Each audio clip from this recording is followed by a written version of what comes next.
This is FYI on your TV, brought to you by Hometown News. I'm Kathy Botham, and I have got Emily Emerson with me and Catherine Robinson. Catherine, you've been here before. I have.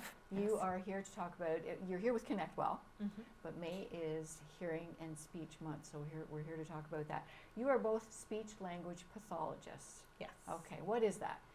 So we're healthcare providers that are able to assess, diagnose, and treat a wide variety of communication disorders. So whether that's speech and language disorders, so speech sound things we're really known for, or late talkers, not saying words, not combining, also cognitive and social communication disorders, stuttering, swallowing, all kinds of different things. Oh, wow, swallowing as well. Yeah. Wow. Okay. Now you're with Connect Well. Yes. And you're both with Language Express too. So maybe Catherine, you can talk about what Language Express is. Sure. So, excuse me. Language Express is our regional preschool speech and language program.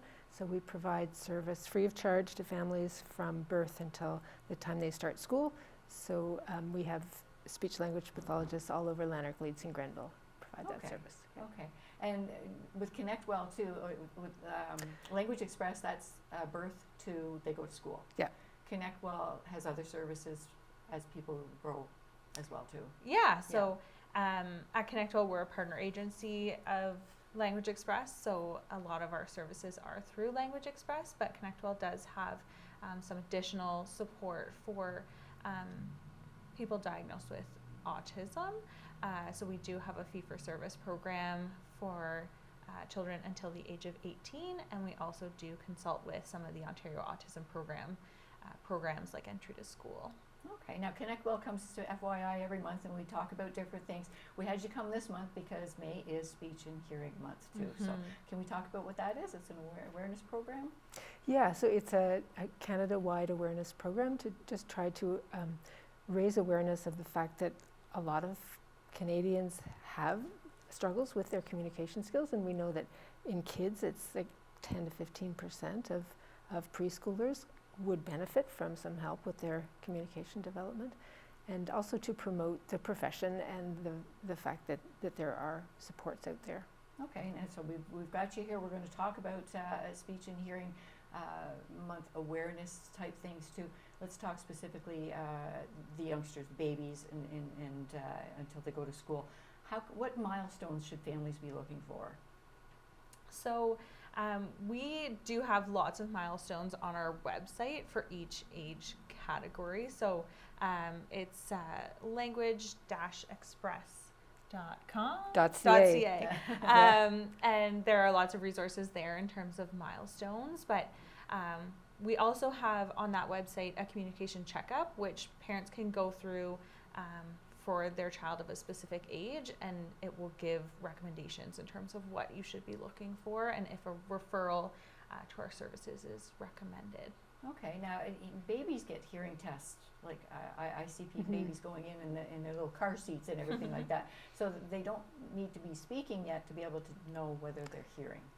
No, and I mean, I love that you said babies, toddlers, and preschoolers, because a lot of people think, babies are too young to worry about, but really, if there's a hearing concern with a baby, we really want to know when they're young, because we want them to get, the assistive technology they might need and start learning. But even typically hearing babies can have struggles with their communication development, and their parents may need some support. So we encourage families all the way from 6 months old up to do the milestone checks. So there are hearing tests available for babies. So there is through the infant hearing program, there's a universal neonatal infant hearing screening. So babies are screened right after birth, and any babies whose tests are not inconclusive get retested, and then eventually if they are diagnosed with a permanent hearing loss, then that's one of the groups that we provide service to. Okay, what kind of support is out there if you find out your child, your baby, has got a hearing loss or a hearing impairment? So there are audiology supports for testing and fitting with hearing aids or cochlear implants, as the case may be.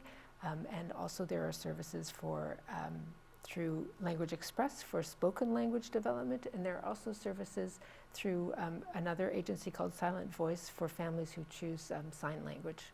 Okay, I'm going all over the place too, just in terms of speech too. Technology, oh my goodness, it's amazing what technology has helped children. I'm thinking iPads and computers, that sort of thing, to be able to learn to communicate before they have the ability to speak. Yeah. We have lots of different things that we try out and implement and give options to families in terms of what may work for them. We will work with different visuals, whether that's low-tech things. We trial high-tech things. Obviously, CHEO has more supports in terms of their augmentative clinic and funding, that sort of thing. So we do like to work with them and CHEO and Kids Inclusive. But we do like to trial things and give people different options for kids who maybe have a different diagnosis or are just later talking or need some support with behaviors even and transitions and that kind of thing. Yeah, and I mean, this may not be like a speech or a hearing impairment, but baby sign language is such a neat way to teach children how to communicate before they have the ability to speak. My grandson, when he was small, we taught him baby sign language, and it was just interesting, the sign more. I always thought, you know, he want more juice, you want more something to eat, but he would be watching a TV show and he wanted more of that. Somebody was playing music and he wanted more of that. And I thought, it's interesting, but he got the concept of what the word more meant. Yeah. And he was, you know, under a year old and he was doing this. So it's amazing what you can do with the baby sign language. Well, and that just goes to show you that there's a lot going on with babies, right? They're learning a lot about language and communication before we start to hear those first words. Absolutely, absolutely. Now, how do people, you know, do they get referrals to you? If they need help, can they just call? How does that help? How does that work?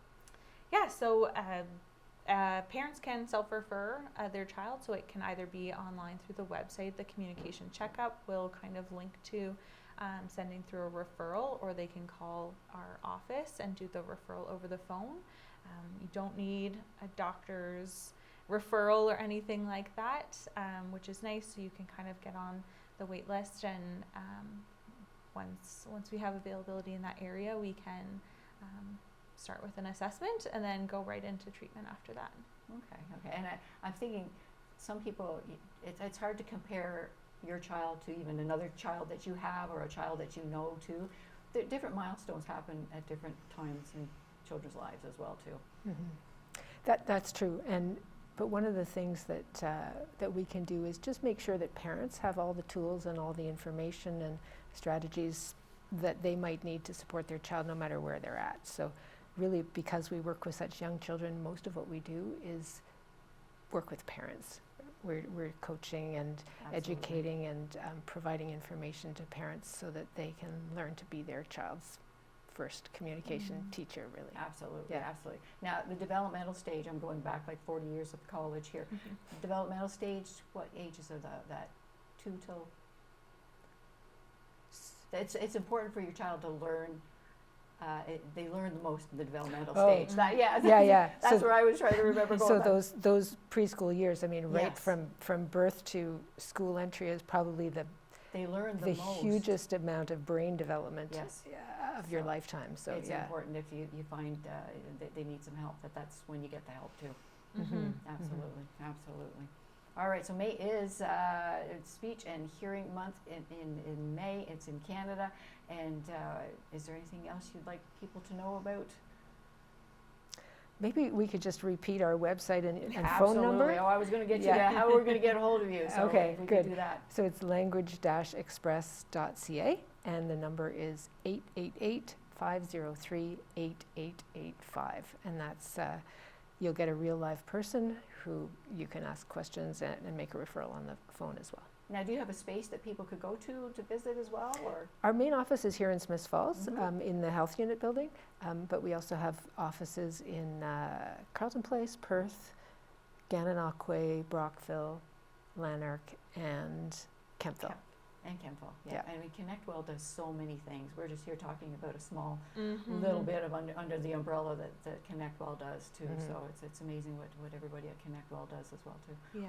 But May is Speech and Hearing Month, so we want to make sure that you came here today and talked more about it. So I thank you very much for coming. There's a lot of information pamphlets that are available at your office that Yep. you can get, or Facebook page and Yep. websites Yep. as well too. So I thank you very much for coming here today. Emily Emerson, Catherine Robinson from ConnectWell and Language Express. You are ConnectWell Yes. and Language Express, and you are Language Express. All right, That's I'm right. always learning when you guys come here. Thank you so much for having us. Yes, thank you. you.